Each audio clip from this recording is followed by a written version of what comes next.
Vinyl was once the major format for listening to music, and peaked in popularity during the 1970s and 80s. Then, with the advent of more portable formats like tape and CDs, its popularity dwindled.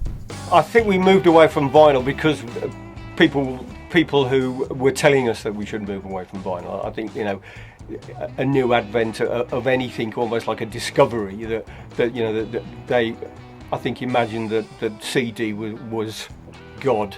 It was an invincible piece of plastic that everybody had to own, that they had to literally discard any musical format that came before.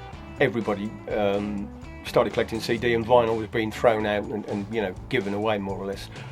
So obviously the scene quietened down. I mean, us as a shop, we've always continued to push and sell vinyl, and we've always had that nucleus of people who've always believed in it. I think the main benefit from using vinyl over CD is you can allow yourself to be immersed in listening to an album as a complete piece of work, unlike putting a CD on that's played at random or something on iTunes.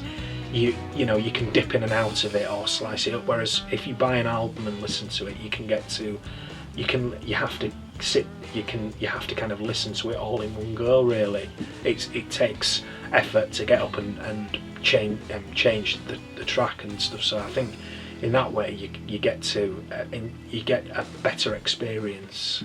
The benefits of vinyl are now being rediscovered, with modern artists choosing to release their music on the retro format, and sales in 2015 were up by 53%.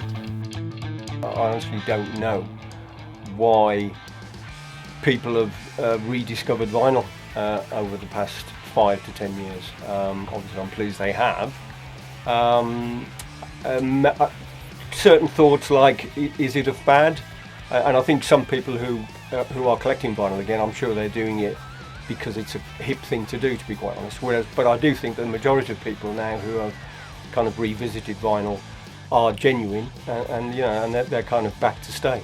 Since the resurgence, the scene basically feels the same as it did back when we were selling it, in boatloads back in the 70s. I just hope that the next big step for vinyl is that, well, obviously that it keeps selling, that it keeps going up in popularity again, and that it levels out and stays at a level that is consistent, and we've got some longevity in it, really. An analogue format has been brought back into the digital age, and it looks like vinyl could be here to stay.